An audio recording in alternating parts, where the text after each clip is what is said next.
Hello! Today we are taking a look at SOS Titanic from Ludonauts and designed by Bruno Cathala and Ludovic Maublanc. Now, as the name implies, this is about the Titanic, and obviously there is no happy endings with any story that involves the Titanic.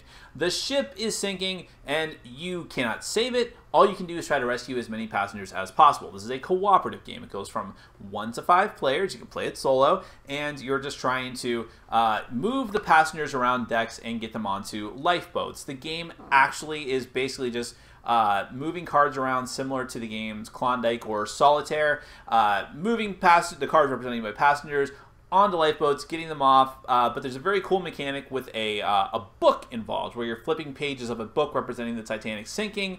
If you get to the end of that book, unfortunately the game is over and you only have as many passengers as you rescued, or the game can end by rescuing all the passengers. In either case, you're just trying to beat your previous high score. There's even a little scoring book with this, but let me take you through a brief overview of the game. It's actually a very simple game, and then we're going to come back and I'll give you my final opinion on it.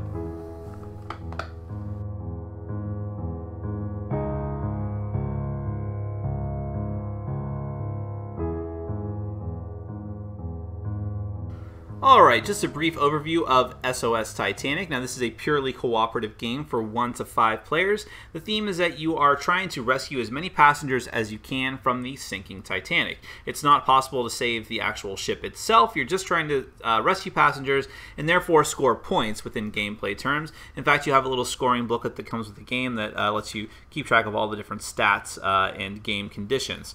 Now, the main component of the game, obviously, is this book here, the Spiral Notebook, which represents the Titanic. You see here. Now you'll start off on this page. The Titanic looks like it just hit the iceberg. They actually have a little timestamp up here, which I believe is historically accurate. And these spaces down here represent the decks of the ship. The number of the deck represents how many of these passenger cards start off there, and you always flip the top one of that stack up. So you got 4, 6, 8, and 10.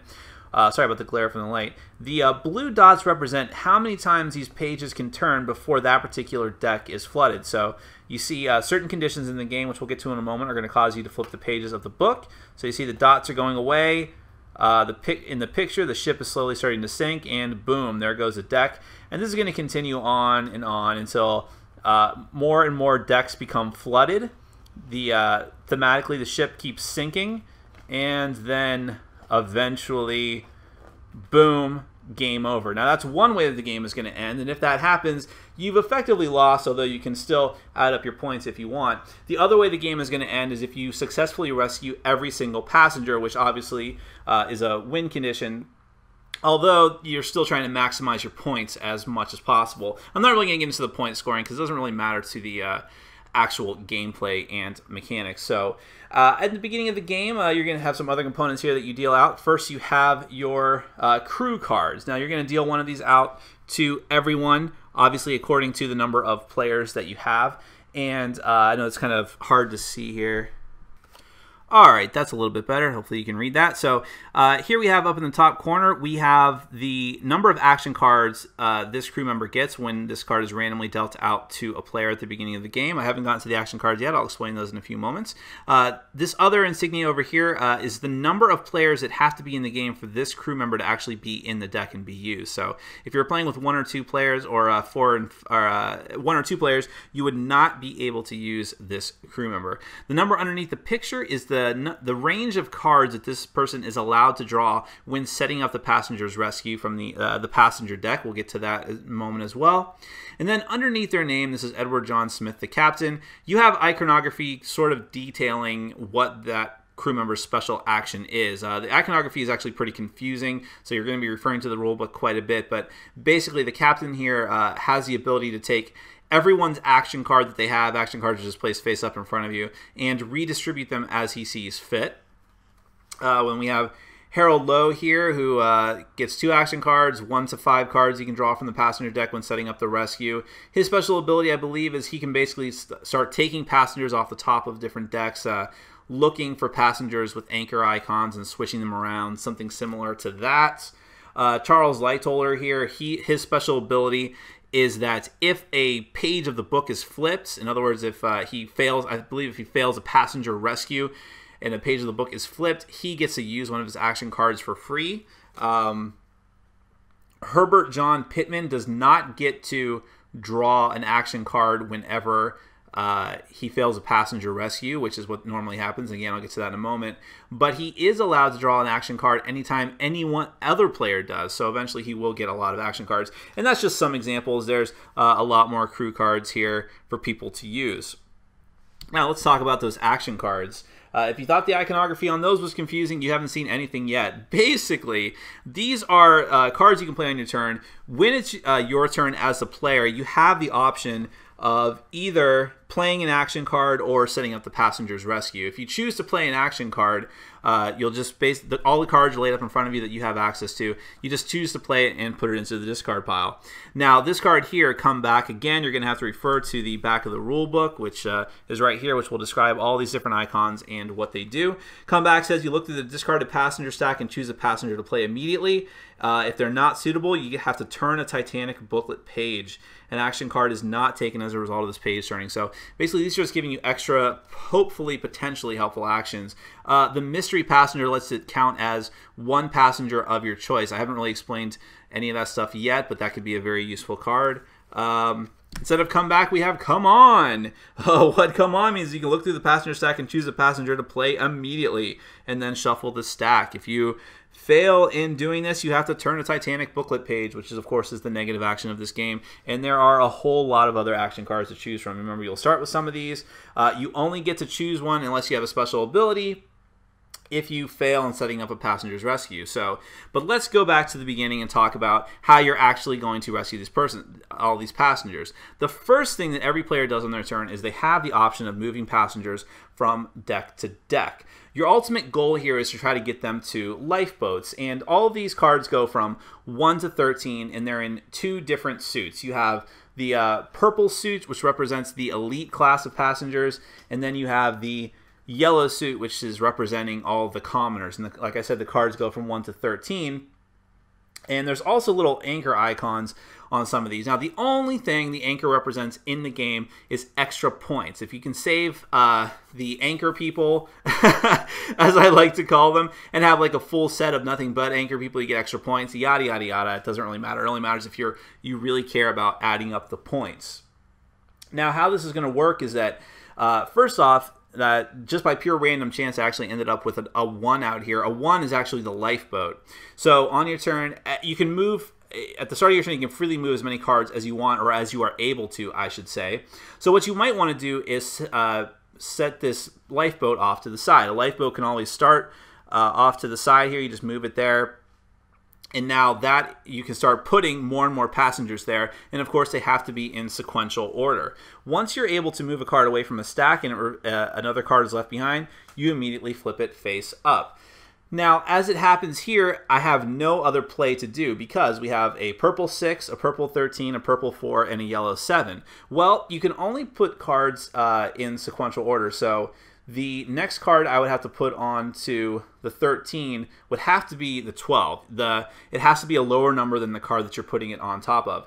Also, the elite passengers cannot mix with the common passengers, so purples cannot go with yellows. So I could not put this purple 6 on top of this yellow 7. It's just not going to work out that way.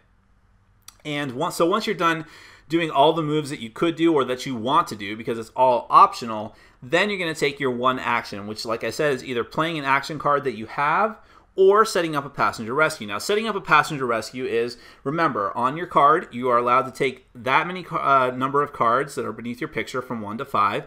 And again, you don't have to do this action. You can play an action card instead, but you have to do at least one of these 2 things. Then you'll take as many cards as you want to do from 1 to 5 or to whatever your crew card tells you, and hope that you have one that actually you can play out on the board. So I'll do 1, 2, 3, 4, 5, and hope that I can play one of these. Now I have a 7, 8, 13, 6, and 16. That is not looking very good, actually.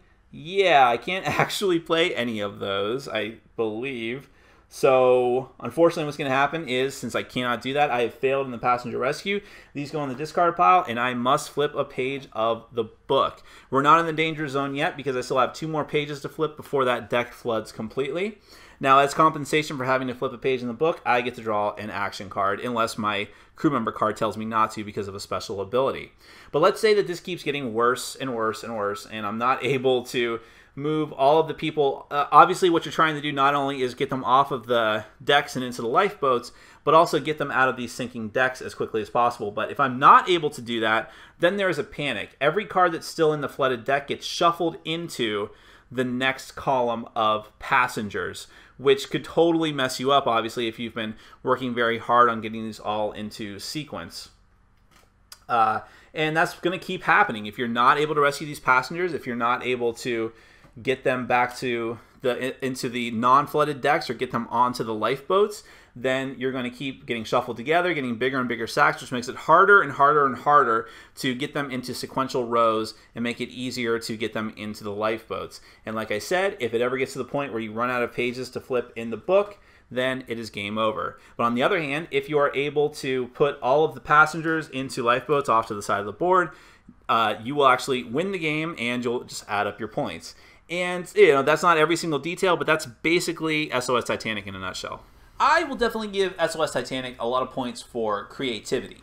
You know, not just the Titanic theme, which there are a couple of other games, board games specifically, based off of the Titanic in some way, shape, or form, but the way that this one is implemented, especially with the book, which is really cool. I mean, all of the art direction and design of this game is just really amazing. The way everything is laid out, the card art itself with like all the passengers and the book, the way you're flipping through the book and all the timestamp, that's all very superficial stuff, but it really does help. I still think the game is sort of abstract, but that really helps. I mean, the art direction here and the design is just awesome. The only part of the design I don't like is the icons on the cards, because they're just too, I mean, there's a surprising amount of real estate on those cards. I'm not saying they could have fit all of the text on each of those cards, like the action cards and the crew member cards, but something just to give you some indication, so that because it does take a while, at least for me, even after 4 games, it was really just not even looking at the icons. It was just knowing, okay, this is what the captain does, because those icons don't help a lot. But that's me. I mean, you know, maybe I'm just dumb and there's a lot of people that can easily figure that out. I don't know. So the components and art direction are really good. I'm not a real big fan of the plastic cards, but okay, because they have a tendency to tear, but they're okay. So no complaints on the components or artwork design. The game itself is pretty boring. I mean, that's a very cliche and trite thing to say, but that's how I feel about it. I mean, this game, like I said in my intro, it's basically Klondike or Solitaire. I mean, that's it. And in fact, I kind of think they're being a little disingenuous by saying that the game is for 1 to 5 players. This is essentially a solo game. It really is. I mean, you have those options. You can play with those other types of crew members too. And, you know, play with multiple people and you're all working together. Okay, fine, but really every player's turn is the same.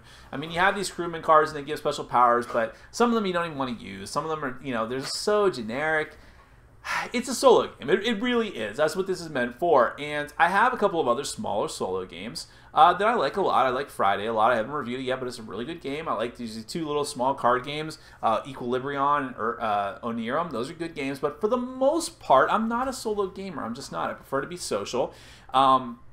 And especially with a cooperative game, I really have a high standard for a cooperative game nowadays. I really do when I'm playing with other people. And this game doesn't live up to it. It's very boring what you have to do. I mean, you're just moving cards around. There's some little intricacies and strategy as to what you want to do. Sometimes you want to actually not move cards off into a lifeboat right away. You want to leave things out there and sort of build off combos and that. But that should be very cool, but even when that happens, it's just it just feels so formulaic, like Solitaire.